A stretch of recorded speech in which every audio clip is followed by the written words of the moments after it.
Students ہمارا جو topic ہے وہ ہے پرسپشن آف ڈیٹیکشن. مطلب امپلائیز کے اندر ایک فیل لے کے آنا کہ وہ پکڑے جا سکتے ہیں. اس سے پہلے جو ڈسکس کیا تھا ہم نے وہ یہ ڈسکس کیا تھا کہ آرگنائزیشن کے اندر کلچر کیسے ڈیولپ کیا جائے. ٹھیک ہے, کیا کیا چیزیں ہونی چاہیے, ٹون ایٹ دا ٹاپ ہونا چاہیے, پالیسیز اینڈ پروسیجرز ہونے چاہیے آپ کے پاس, پھر اس کے بعد ریئلسٹک ٹارگیٹس ہونے چاہیے, اور ادر فیکٹرز تھے جو سربینس آکسلی ایکٹ نے جو ہے وہ بتائے تھے, کور کیے تھے, ریکمینڈ کیے تھے. اب ہے پرسپشن آف ڈیٹیکشن. دیکھیں جو وائٹ کالر کرمنلز ہوتے ہیں نا, جتنا مرضی وہ فراڈ کر لیں, لیکن وائٹ کالر کرمنلز کے اندر ایک سیلف رسپیکٹ ہوتی ہے. وہ یہ ہوتی ہے کہ ان کو ہر وقت یہ ڈر ضرور رہتا ہے کہ ہم اگر پکڑے گئے تو ہماری کیا معاشرے میں عزت رہ جائے گی. وائٹ کالر کرمنلز لائک ہم لوگ جو پڑھے لکھے لوگ ہوتے ہیں ان کی بات ہو رہی ہے. ایٹ لاسٹ جتنا مرضی وہ بڑا چور ہو, اس کو یہی ہوتا ہے کہ اگر ہم کل کو پکڑے گئے تو ہماری سوسائٹی میں کیا رسپیکٹ رہ جائے گی, ہماری جو ہے وہ جو ریلیشن شپ ٹائز ہیں وہ ہمارے ختم ہو جائیں گے, فیملی میں لوگ کیا کہیں گے, دوست کیا کہیں گے, کیونکہ پڑھے لکھے لوگوں کا سوشل سرکل آبویسلی زیادہ ہوتا ہے. تو یہ ایک ویکنیس ہوتی ہے جس کا آرگنائزیشن کیا کر سکتی ہے, اس کو بیس بنا کے ایک فیل پیدا کر سکتی ہے آرگنائزیشن کے اندر کہ آپ لوگ کسی وقت بھی پکڑے جا سکتے ہیں. ٹھیک ہے,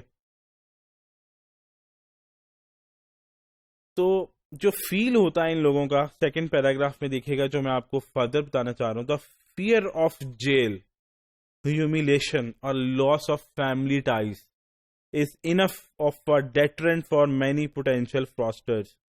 جو فراسٹرز ہیں, جو فراڈ کرتے ہیں, ان کے لیے ایک یہ ریزسٹنس ہے کہ ان کو فیل آتی ہے کہ یہ اگر ہم پکڑے گئے یا ہمیں ہیومیلیٹ کیا گیا, کیونکہ ایک پڑھا لکھا بندہ اگر جیل میں جائے گا اور اس کو ریمانڈ میں لیا جائے گا اور اس کو مارا جائے گا سچ اگلوانے کے لیے, تو وہ ابزارب نہیں کر پائے گا. تو یہ جب وہ چیز سوچتا ہے نا, تو وہ شاید فراڈ کرنے سے باز آ جاتا ہے اور وہ بیک فٹ ہو جاتا ہے. تو بیک فٹ لانے کے لیے ہمیں آرگنائزیشن کے اندر ایک پرسپشن پیدا کرنی ہے کہ آپ پکڑے جا سکتے ہیں اگر آپ نے فراڈ کیا. تو اس سے کیا ہوگا, وہ فراسٹرز اپنی عزت بچانے کے لیے, اپنے ریلیشن شپس بچانے کے لیے, جیل میں نہیں جانے کے لیے وہ اپنے آپ کو کیا کرے گا, بیک فٹ لے آئے گا. اب پھر یہ پرسپشن کیسے ڈیولپ کی جا سکتی ہے آرگنائزیشن کے اندر, وہ کچھ طریقے ہیں. سب سے پہلا ہے سرویلنس, سیکنڈ ہے anonymous tips, surprise audits, prosecution and enforcement of ethics and fraud policy. ہم سب سے پہلے ڈسکس کرتے ہیں سرویلنس کے اوپر. آرگنائزیشن کے اندر جہاں بہت ایکسپینسو ایسٹس پڑے ہیں, یا بہت سینسٹیو جہاں انفارمیشن ہے, یا کوئی آرگنائزیشن کا سینسٹیو ایریا ہے جہاں کیش پڑا ہے, وہاں پہ وہ کیمراز لگا دے. کیمرا لگانے کے بعد اس کی سرویلنس ہوتی رہے, مانیٹرنگ ہوتی رہے. تو اس سے کیا ہوگا, ایک پرسپشن ہوگی امپلائیز کے اندر, اگر ہم گئے, اگر ہم نے کیش چوری کیا اور کیمرے میں دیکھ لیا تو ہم تو پکڑے جائیں گے. اگر ہم فیس کے اوپر ماسک بھی لے لیں تو فزیک سے جانے جائیں گے, چلنے کے سٹائل سے پکڑے جائیں گے. تو surveillance is the best option جہاں آپ آرگنائزیشن کے اندر ایک پرسپشن کریٹ کر سکتے ہیں کہ اگر آپ نے فراڈ کیا تو آپ پکڑے جا سکتے ہیں. تو surveillance is the first method to develop the perception of detection of fraud in an organisation. Second ہے انونیمس ٹپس. یہ کیا ہے, وسل بلوور کی طرح آرگنائزیشن کے اندر ایک سسٹم ڈیولپ کر دیا جائے وسل بلوور کا, یا اینٹی ہاٹ لائن کلچر کا. ایک ای میل بنا دیا جائے کہ کوئی بھی بندہ اگر آرگنائزیشن کے اندر سسپیشیس ایکٹیویٹی ہوتے ہوئے دیکھے تو ادھر وہ کمپلینٹ لانچ کر سکتا ہے, اور یہ ایشورنس دی جائے کہ آپ کو جاب کو کوئی مسئلہ نہیں ہوگا, اس کو سیکورٹی دی جائے. تو کیا ہوگا, تو جو فراسٹر ہوگا وہ ڈرے گا, یار ایسی میں کوئی کر رہا ہوں غلط کام, تو کوئی مجھے نوٹ کر لے اور اس کی کمپلینٹ کر دے تو میں پکڑا جا سکتا ہوں. جب یہ بات آ جاتی تو میں پکڑا جا سکتا ہوں, تو ساتھ ہی فراسٹر کیا ہو جائے گا, بیک سٹیپ ہو جائے گا. ٹھیک ہے, تو یہ بھی ایک آپ کا کیا ہے, پرسپشن آف ڈیٹیکشن کا ایک میتھڈ ہے کہ آپ ایک وسل بلوور سسٹم اس کو جو ہے وہ آپ ڈیولپ کر دیں. ٹھیک ہے. سیکنڈ ہے سرپرائز آڈٹس. آپ ان اناؤنسڈ آڈٹس کی پالیسی نکال دیں کہ کسی وقت بھی کسی بھی ایریے کا, کسی بھی سیکشن کا, کسی بھی امپلائی کا سرپرائز آڈٹ ہو سکتا ہے. تو موقع کے اوپر فراسٹر آڈیٹر کو بیوقوف نہیں بنا سکتا, موقع کے اوپر آن سپاٹ. تو یہ ایک again perception of detection create ہو جائے گی آرگنائزیشن کے اندر. ایسے ہی یار فراڈ کر رہے ہیں اور ایک دم سے آڈیٹر آ گیا تو ہم پکڑے جائیں گے, تو اس سے اچھا ہم بیک فٹ پہ آ جائیں. جیسے کہ internal audit is the highest ranked pro active method of detection, but surprise audit by either the internal audit function or hired fraud auditors are even more effective. The surprise audit was unannounced can create a perception of detection. تو unannounced audits جو ہیں وہ آپ کے لیے ایک perception of detection organization کے اندر create کر سکتے ہیں. نیکسٹ ہے پروسیکیوشن. اگر کوئی بندہ فراڈ کرتے پکڑا گیا, یہ ہے پرسپشن آف ڈیٹیکشن کہ اگر ایک بندہ فراڈ کرتے پکڑا گیا اور آرگنائزیشن نے اس کو پروسیکیوٹ کیا, مطلب اس کے ساتھ لیگل کاروائی کی, ایف آئی آر لانچ کرائی اور اس کو باقاعدہ جیل میں لے کے گئے, اس کو سزا دلوائی یا پینلٹی دلوائی, جو بھی ہے, اس سے کیا ہوگا آرگنائزیشن کے اندر اگین پرسپشن آف ڈیٹیکشن کا ایلیمنٹ کریٹ ہوگا کہ یار اگر ہم بھی یوں پکڑے گئے تو ہمارے ساتھ بھی آرگنائزیشن بہت برا سلوک کرے گی. اگین فاسٹ اپ بیک فٹ پہ آ جائے گا. جیسے کہ بینیفٹس ہم دیکھتے ہیں last paragraph. Benefits can be gained by prosecuting fraudsters to the maximum extent of the law. It is true that there is some downside risk in the public trial. اس نے کہا کہ آرگنائزیشن کے لیے بھی risk ہے.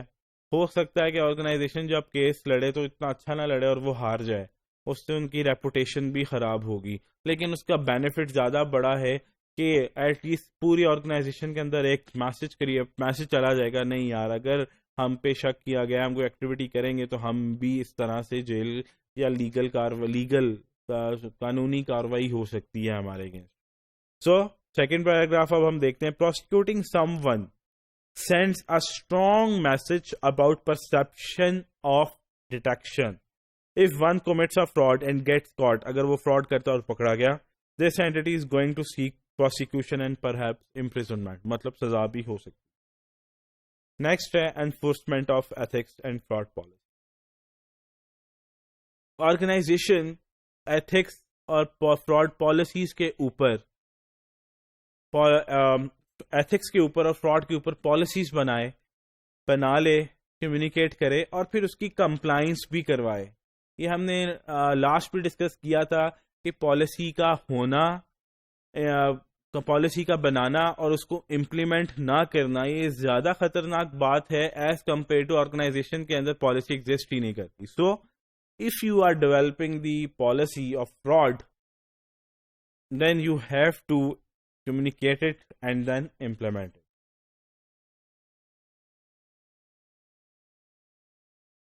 Last paragraph دیکھیے گا.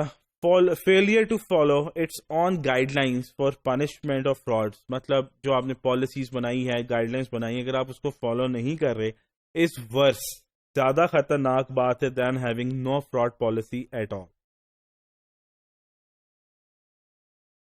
Organizations کا کچھ فراڈ کو دیکھنے کا نا ڈفرینٹ پوائنٹ آف ویو ہوتا ہے, ٹھیک ہے. وہ پوائنٹ آف ویو کیا ہے؟ وہ ڈفرینٹ پوائنٹ آف ویوز ہیں.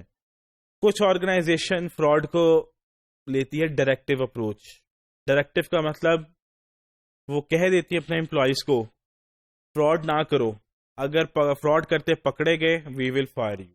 سمپل اسٹریٹ اپروچ, آپ لوگ فراڈ نہ کریں, اگر فراڈ کیا تو آپ پکڑے جائیں, آپ کو نکال دیا جائے گا, فائر کر دیا جائے گا. That is called directive approach. Preventive approach, اگر میں ڈائریکٹو اپروچ میں آپ کو ایک امپورٹنٹ بات بتاتا چلوں, اس کی لاسٹ فورتھ لائن دیکھیے گا. When an entity does little or nothing to prevent fraud it is probably taking this approach. اگر آرگنائزیشن کچھ نہیں کرنا چاہ رہی فراڈ کے اوپر, کوئی پالیسیز نہیں بنانا چاہ رہی, نہ وہ ٹاپ ٹو ڈاؤن کوئی میسج دینا چاہ رہی ہے, وہ کچھ نہیں کرنا چاہ رہی, وہ کہتی ہے بس ہم لوگوں کو بتا دیتے ہم نے کچھ نہیں کرنا, اگر پکڑے گئے تو نکال دیے جاؤ گے. یہ ہے ڈائریکٹو. پریونٹیو میں کیا ہے؟ آرگنائزیشنز پالیسیز بناتی ہیں، انٹرنل کنٹرولز بناتی ہیں اور کوشش کرتی ہیں کہ اس طرح کے چیک اینڈ بیلنس رکھے جائیں، سیگریگیشن آف ڈیوٹیز دیے جائیں، اپروولس کے لمٹس دی جائیں تاکہ فراڈ کم سے کم ہو. وہ کنٹرول زیادہ لگاتی ہیں تاکہ فراڈ نہ ہو. تو جب آپ کنٹرولز لگاتے ہیں تو کوشش کرتے ہیں فراڈ نہ ہو، تو اس کو کہتے ہیں ہم پریونٹیو اپروچ. تھرڈ ہے ڈیٹیکٹیو اپروچ. اس میں کیا ہے؟ Management sets up and accounting controls and internal audit function to monitor potential frauds. اس میں مینجمنٹ آڈیٹرز کو بٹھا دیتی ہے اور کہتی ہے دیکھیں کون سا بندہ فراڈ کر رہا ہے، تو اس کو جب فراڈ کر رہا ہے دیکھنا ہے، پکڑنا ہے. تو اٹس بیسیکلی ڈیٹیکٹیو اپروچ. پکڑو، دیکھو کدھر فراڈ ہو رہا ہے کدھر نہیں ہو رہا. تو یہ کیا آپ ڈیٹیکٹیو اپروچ. آبزرویشن اپروچ کیا ہے؟ آبزرویشن اپروچ یہ ہے کہ آرگنائزیشن میں کہتے ہیں لوگوں کے رویے کو دیکھو. یاد ہوگا ہم نے ڈسکس کیا تھا life style changes, behavioural changes. Employees یا آرگنائزیشن میں لوگوں کے رویے کو، لائف سٹائل کو دیکھا جاتا ہے، ان کی ایکٹیویٹیز کو، ان کے اٹھنے بیٹھنے کے سٹائل سے، ان کو کون سے لوگ ملنے آ رہے ہیں کون سے لوگ جا رہے ہیں، کس سے وہ زیادہ دیر بیٹھتا ہے کس سے وہ ملنے جاتا ہے، کون کون بار بار آ رہا ہے. تو جب آپ آبزرو کرتے ہیں، جب ہم کسی کو دیکھیں گے اس کے عادتوں کو، اس کی ایکٹیویٹیز کو، اس کے لائف سٹائل کو، اس کے بیہیویئر کو، تو اس سے ہم اندازہ لگائیں گے کہ کون بندہ کیا کر رہا ہے. That is called observation approach. Investigative approach. اگر کسی پہ الزام لگا ہے یا الزام لگایا گیا ہے کہ اس نے فراڈ کیا ہے، تو پھر اس کو فراڈ کی انویسٹیگیشن کی جاتی ہے. اسے ہم انویسٹیگیٹو اپروچ ہوتی ہے. مطلب کہہ دیا اس نے فراڈ کیا ہے یا ہو گیا ہے، تو پھر آرگنائزیشن کیا کرتی ہے؟ اس کو انویسٹیگیٹ کرتی ہے. پہلے کچھ نہیں کرتی، بعد میں کچھ نہیں کرتی. بس بعد میں یہ ہے کہ اگر فراڈ پکڑا گیا ہے، نظر آ گیا کسی نے کیا ہے، تو انویسٹیگیشنز بیٹھ جائیں گی اور پروف کریں گے. انویسٹیگیشنز ہوں گی، لوگ بیٹھ جائیں گے اور پھر پروف کریں گے فراڈ ہوا ہے یا نہیں ہوا. اس کو ہم ڈسکس کر لیتے سیکنڈ پیراگراف میں. Anti would follow, second line, anti would follow up on allegations of theft for unfavorable or certain favorable variances in inventory goods, material, supplies and products. جو مسئلے ہو گئے ہیں اس کے اوپر آپ انویسٹیگیشن کرتے ہیں اور دیکھتے ہیں یہ ہوا یا نہیں ہوا. Next and last approach, insurance approach. Management کہتی ہے ٹھیک ہے آرگنائزیشن میں امپورٹنٹ ایلیمنٹس کی انشورنس کرا لیں. کوئی مسئلہ ہو گیا، کوئی فراڈ ہو گیا، ہم نے انشورنس کرائی ہوگی تو ہم انشورنس کمپنی سے کلیم لے لیں گے. Very easy approach. تو یہ تھی ڈفرینٹ آپ کی کہ ہم آرگنائزیشن کے اندر پرسیپشن کس طرح، perception of detection different method سے کر سکتے ہیں، کیسے کر سکتے ہیں وہ ہم نے ڈسکس کیا. اور اس کے بعد مینجمنٹ کی کیا پرسیپشنز ہوتی ہیں فراڈ کے حوالے سے، وہ ڈفرینٹ اپروچز ہم نے جو ہیں وہ اب ہم نے ڈسکس کر لی.